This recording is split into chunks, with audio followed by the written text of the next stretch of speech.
So this burner is actually pre-mixed. So this is propane and it has an air source. Both the propane and the air source are regulated through volumetric flow. So we know exactly what the mixture is, and we know we can quantify the heat flux at different levels above the bed. This is the pure diffusion flame, so it's basically getting all of its combustion air from the top, sucking air in, making flame. And then once it stabilizes, we will turn the air on, which is even more entertaining. But the spruce needles are kind of like little rockets. Like little rockets? Yeah, it's bizarre because they have a very tiny, the little petioles are tiny. Yeah. So, you know, where they connect here. Yeah.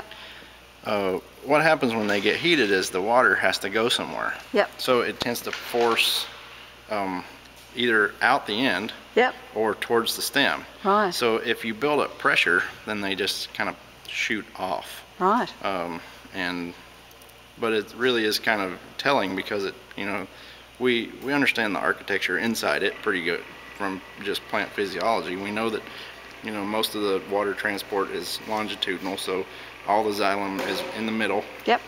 So all the water moves around. Yep. So that's the biggest pathway for water to move around. So when it's heated, the water is going to vaporize, and at a minimum it expands. So it's pushing and pushing and pushing, and then eventually you'll see things just shoot off. But so stand back. Righto. But just in case. Here, that's far enough. Okay. Too far back.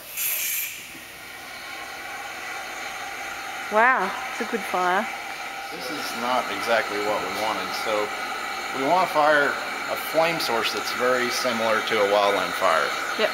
We don't want blue flames because they're not real common. So you'll see the mixture starts out.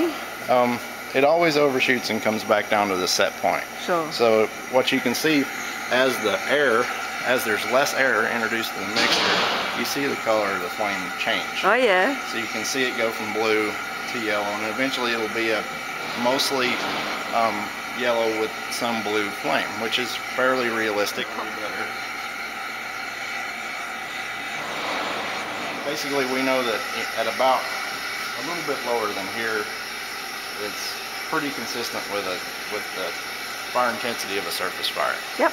So it's about 50 or 60 kilowatts per meter squared.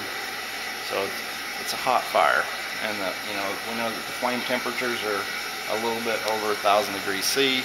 So you don't want to stick your hand in there, but they would cook a mean hamburger. So the quenching chamber, it means that we can introduce a sample to the flame where we quantified what the heat flux is and what the temperatures are and the gradients. We know that it's turbulent, but that's kind of going to have to be okay. Yep. But we can, well, the whole thing isn't quite set up yet, but the nice thing is it has a trigger for a timer. So as soon as the sample gets introduced over the top, the timer triggers. As soon as it's pulled away, the timer stops, so we know how long it was heated. And then we have the quenching chamber that allows us to put it out. So when you get it to the point of ignition,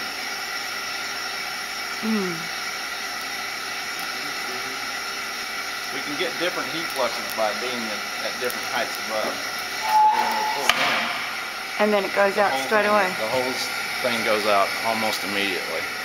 So the idea with it is that we know that this particle has been heated to ignition. Then we can actually see what the change in the moisture content, what the change in chemistry and all that stuff is. Cool. Right.